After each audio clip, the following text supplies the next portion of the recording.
وَلَوْلَا أَن يَكُونَ النَّاسُ أُمَّةً وَاحِدَةً ذرا غور سے سنیں گے تب بات سمجھ میں آئے گی، ورنہ سر کے اوپر سے گزر جائے گی۔ وَلَوْلَا أَن يَكُونَ النَّاسُ أُمَّةً وَاحِدَةً لَجَعَلْنَا لِمَن يَكْفُرُ بِالرَّحْمَنِ لِبُيُوتِهِمْ سُقُفًا مِّن فِضَّةٍ۔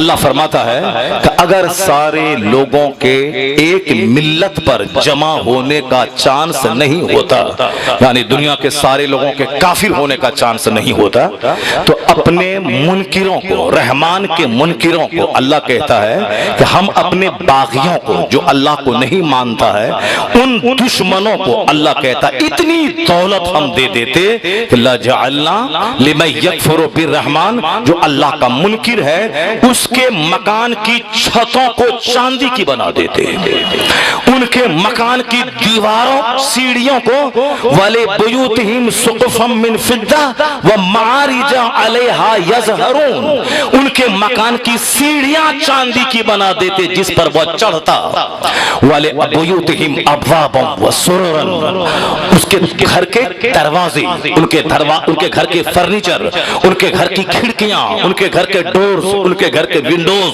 ان کے گھر کے فرنیچر سب سونے چاندی کی بنا دیتے، زخرفا طرح طرح کی آرائشوں سے، گولڈ سے ornament سے بھر دیتے۔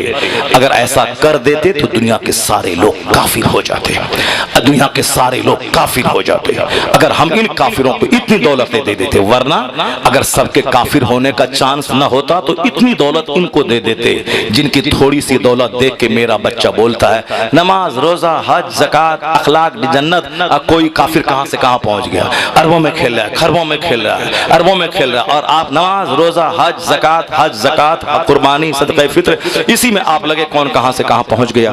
آخرت کی یاد دھومل ہوتی ہے تب اس طرح کا وسوسہ دماغ میں پیدا ہوتا ہے۔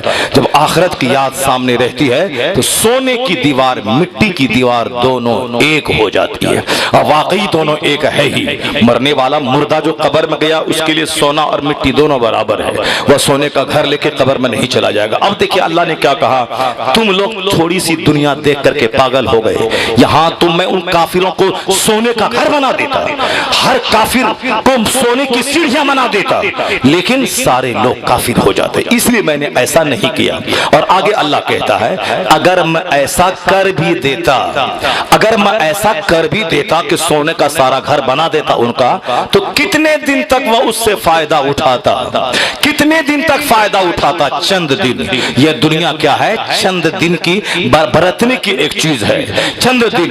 وَالْآخِرَةُ عِنْدَ رَبِّكَ لِلْمُتَّقِينَ، آخرت جو خربوں سال کی ہے، وہاں کی تمام بھلائیاں صرف پرہیزگاروں کے لیے خاص ہے۔ جس نے اس دنیا میں اپنا ایمان بچایا، جس نے اس دنیا میں اپنے آپ کو گناہوں سے بچایا، متقی اسی کو کہتے ہیں جو اپنے آپ کو گناہوں سے بچایا، اپنا ایمان دشمنوں کے ہجوم میں رہ کے بچا گیا اور اپنا عمل بھی بچا گیا، متقی بنا، گناہوں سے داغدار نہیں کیا، تو جنت کی خربوں سال کی بھلائیاں، 70 حوریں، حد نگاہ تک سونے چاندی کا محل، وہ سب اس کی تقدیر میں لکھ دیا جائے گا۔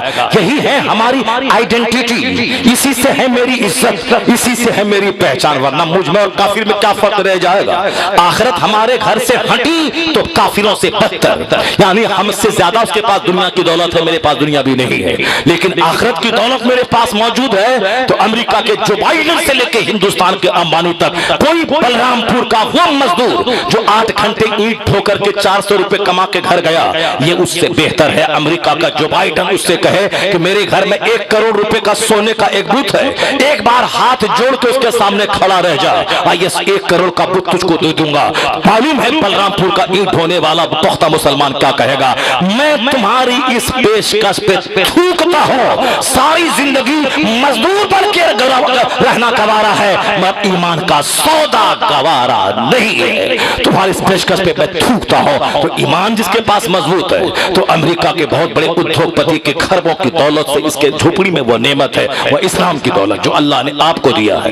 بے شمار امریکہ کے یہودی اس سے محروم ہے، برطانیہ کے دولت نصرانی اس سے محروم ہے، ہندوستان کے بڑے بڑے دولت مند مشرک اس سے محروم ہے، مگر آپ کو اللہ نے ایمان کی دولت دے کے احسان کیا ہے۔ اس احسان کا شکرانہ یہی ہے کہ ساری زندگی ایمان کا پروٹیکشن ہو، اپنے عمل کو بچایا جائے، اور جب یہ عمل بچے گا تو دعا نہیں کریں گے کہ مکان گاڑی دکان سب دے دے، یہ دعا کریں گے کہ مالک اپنے فضل سے جو ایمان کی نعمت دیا ہے مرتے دن تک وہ نعمت برقرار رہے، چھنے نہیں، ورنہ بے شمار لوگ تھے نمازی تھے بعد میں کافر ہو گئے، پہلے سنی تھے بعد میں نجدی وہابی رافضی ہو گئے، اعلیٰ حضرت سے بگڑا وہ خارجی بن گیا، وہ رافضی بن گیا، اور جو اعلیٰ حضرت سے سچی محبت کی وہ رافضیت اور خارجیت سے بچ کے سچا سنی بن گیا۔ بے شمار لوگ رضا کا نام لیتے تھے اور بعد میں وہ گمراہ ہو گئے اور بے دین ہو گئے۔ تو جو اس نعمت پہ نظر رکھے گا وہ مکان دکان بیٹا بیٹی بعد میں سب سے پہلے کہے گا الہی جب تو نے یک طرفہ احسان کر کے مجھ کو مومن بنایا ہے تو ایک احسان اور کر دینا کہ حالت ایمان میں موت دے کر مصطفیٰ کی جنت عطا کر دینا۔ سبحان اللہ سبحان اللہ۔ جو اس پوائنٹ پہ ہمیشہ غور کرے گا اس کے نزدیک آخرت اور جنت ہی سب سے بڑی چیز ہے۔ بس اب اس آیت کریمہ کا ترجمہ آپ سمجھ گئے۔ اللہ نے کیا کہا؟ یہ دنیا ذلیل ہے، ذلیلوں کو دی جاتی ہے۔ الدنیا جیفۃ وطلابھا کلاب، یہ حدیث پاک میں آیا ہے۔ یہ دنیا مردار ہے، اس کے طلبگار کتے ہیں۔ یعنی جو جنت، آخرت، نماز، روزہ، حج، زکوٰۃ، اخلاق، ماں باپ کی فرما برداری، دینداری، پرہیزگاری، مروت، احسان، غمگساری، تقوی، پرہیزگاری، ان ساری چیزوں کو چھوڑ کر صرف پیسہ کمائے، نماز چھوٹے، جمعہ چھوٹے، عیدین چھوٹے، زکوٰۃ چھوٹے، حج چھوٹے، رمضان چھوٹے، پیسہ چاہیے، اس کی مثال حدیث میں دی گئی کہ دنیا مثل مردار مری ہوئی بکری کی طرح ہے اور اس کا طلبگار کتا ہے۔ مسلم شریف کی حدیث میں آیا ہے کہ سرکار ایک بازار کے راستے سے گزر رہے تھے، کن کٹی مری ہوئی بکری کوڑا کرکٹ کے ڈھیر پہ پڑی تھی۔ حضور نے کان پکڑ کے بالا میں سے کون ہے جو اس کو خریدے گا؟ ایک درہم کے بدلے میں کہا سرکار یہ زندہ بھی ہوتی تو کوئی نہیں خریدتا، یہ عیبدار بکری ہے، اچھے جائے کہ وہ مر گئی ہے اور عیبدار ہے، کون خریدے گا؟ حضور سرکار نے فرمایا ہاں یہی ہے دنیا کی مثال، ان الدنیا لأہون، بے شک یہ دنیا اللہ کے نزدیک اس بکری سے زیادہ ذلیل ہے۔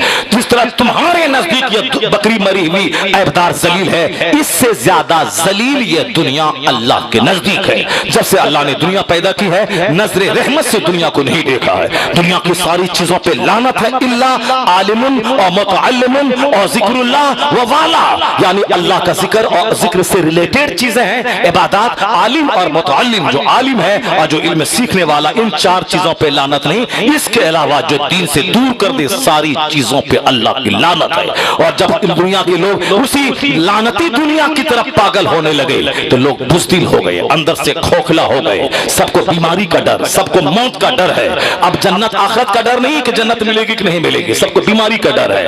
حضرت دعا کیجیے، شوگر 400 800 900 رہ رہا ہے، حضرت دعا کیجیے، سر چکراتا ہے، بی پی کی دوائی میرے پاس میں ہے، حضرت دعا کیجیے، ہارٹ کا حال صحیح نہیں ہے، بائی پاس سرجری ہونے والی ہے، حضرت دعا کیجیے، گھٹنے کا ٹکنے کا درد بالکل اپاہج بنا کے رکھ دیا ہے، حضرت دعا کیجیے، گیسٹرک ہمیشہ ہائے ہائے ہو رہا ہے، حضرت دعا کیجیے، حضرت کوئی ڈاکٹر کہیں ہو تم بتائیے، آپ پورے ہندوستان گھومتے ہیں، پاکستان گھومتے ہیں، ذرا کوئی دوائی ہو تو لائیے، کوئی ڈاکٹر ہے اس کا پتہ بتائیے، ہم جا کے علاج کروائیں گے۔ بہت پریشان ہو گئے، تنگ آ گئے، زندگی بوجھ لگ رہی ہے، جینے کا من نہیں کر رہا، خوشی نہیں ہے، اربوں کی دولت ہے مگر چہرہ ہمیشہ کالا مرجھا رہتا ہے، چونکہ خوشی نہیں ہے، اندر سے ٹوٹا ہو، موت کا ڈر ہے، بچہ چھوٹا ہے، بیٹی چھوٹی ہے، شادی نہیں ہوئی ہے۔ یہ اللہ کا عذاب ہے کہ جب سے تم نے دنیا کی طرف میلان کا اظہار کیا تو دنیا میں تمہیں ڈر اور خوف تیرے دل میں ڈال دیا گیا ہے۔ جو جنت اور آخرت کا طلبگار ہو وہ ہر وقت مرنے کے لیے تیار رہتا ہے، وہ بیماری بھی بھاگتی ہے اور چہرے کی سیاہی بھی بھاگتی ہے، گھر میں 4 دن کا فاقہ کیوں نہ ہو گلاب کی طرح چہرہ مسکراتا رہتا ہے۔ اللہ نے ساری خوشیاں وہاں رکھی ہیں جہاں اللہ کا ڈر ہے، جہاں مصطفیٰ کی سنتوں پہ عمل ہے۔ تو اب بتائیے دنیا کس قدر ذلیل ہے۔ امام حسین کے سامنے ایک وقت زندگی میں آیا ہے، وہ وقت آیا تھا کیا کہ دنیا کو لے لیں، بال بچوں کی راحت، اپنی راحت، اپنا سکون، اپنا چین، یعنی مدینے میں یزید کی بیعت لے لیں اس شرط پر کہ مدینے کا گورنر مجھ کو وہ بنا دے۔ یزید کود کر کے امام حسین کو مدینے کا گورنر بنا دیتا، 2 لاکھ روپے ماہانہ اس کے ہاں پہنچا دیتا ہر مہینے، اور اس کے بعد آرام سے امام عالی مقام مسجد نبوی شریف میں امامت کرتے۔ مدینے کے سارے لوگ آپ کے خدمتگار تو تھے ہی، وہ سب آپ کے ہاتھ پاؤں چومتے اور آرام سے مدینے میں رہتے۔ 55 سال 5 مہینہ 5 دن کی جو عمر آپ کی تھی دنیا کی، اس دن میں آپ انتقال کر جاتے، ماں کے پہلو میں بقی شریف میں دفن ہو جاتے اور جنت کے نوجوان کی سرداری بھی ہاتھ سے نہیں جاتی، کیونکہ جنت کے مالک نے کہہ دیا ہے ان الحسن والحسین سیدا شباب اہل الجنہ، حسن حسین جنتی نوجوان کے سردار ہیں، تو دنیا میں بھی آرام سے کھاتے پیتے، کوئی بال بچہ بھوکا نہ رہتا، پیاسا نہ رہتا، اور میدان کربلا میں جا کے وہاں اپنی نگاہوں کے سامنے باپ کی لاش کو گھوڑے کی ٹاپوں سے رونتا ہوا بچہ نہیں دیکھتا۔ اس لیے دنیا کے تمام صابروں میں سب سے بڑا صابر وہ بھی ہے زین العابدین، جس نے اپنے باپ کی لاشوں کو گھوڑے کی ٹاپوں سے رونتا ہوا دیکھا تھا، اس نے صبر کیا تھا۔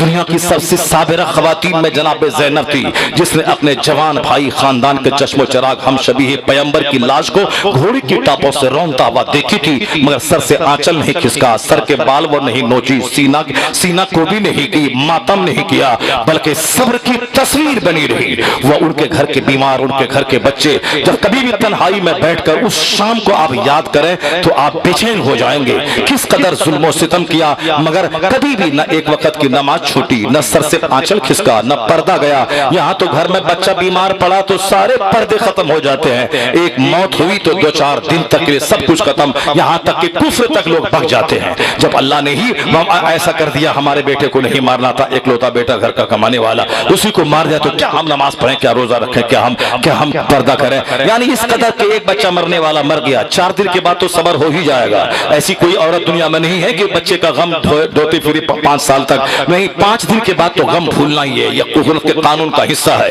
جب لوگ اپنی میت کو دفنا کے قبرستان سے لوٹتے ہیں تو فرشتہ قبر کی مٹی اٹھا کر گھر والوں کے چہرے پہ ڈالتا ہے، اور کوئی دیکھتا نہیں ہے، اور کہتا جاؤ اس کو بھول جاؤ، اپنا کام کرو، یہ اپنے انجام کو پہنچ گیا ہے تو اپنا کام کرو۔ اگر وہ مٹی نہیں ڈالے تو سارے لوگ اپنے باپ اور اپنی ماں کے غم میں جان دے دے، مگر وہ اس مٹی کا اثر ہوتا ہے کہ قبرستان سے لوٹتے لوٹتے آدھا غم وہی ختم ہو جاتا ہے، اور پھر چہارم کے بعد، تیجا کے بعد وہ سب غم مٹ جاتا ہے۔ آدمی ایسا لگتا ہے جیسے کوئی باپ ہی نہیں تھا، کوئی ماں ہی اس کی نہیں مری ہے۔ اگر ایسا نہیں ہو تو دنیا ٹھہر جائے گی، دنیا ایک جگہ استھر ہو جائے گی، اور سارے لوگ مرے ہوئے کا غم لے کر کے بیٹھیں گے، اور دنیا کب نہ تباہ ہو جاتی۔ لیکن سارے لوگ مرنے والے کو بھول جاتے ہیں، اپنی پھر نئی دنیا سجانے سنوارنے میں لگ جاتے ہیں، ورنہ تو دنیا ایک جگہ استھر ہو جاتی ہے۔ فرشتوں کا ایسا کرنے کا اثر ہوتا ہے تاکہ تم سے بھول جاؤ، اپنی فکر میں لگ جاؤ، اپنی فکر میں لگ جاؤ، اس کو تم بھول جاؤ۔ صبر صبر صبر، اولاد کی نافرمانی پہ صبر، پڑوسی کے ظلم پہ صبر، جہاں نوکری کرتے ہیں 10-5 لوگ جو نوکری کرتے ہیں، ٹیچر ہیں، اس کے درمیان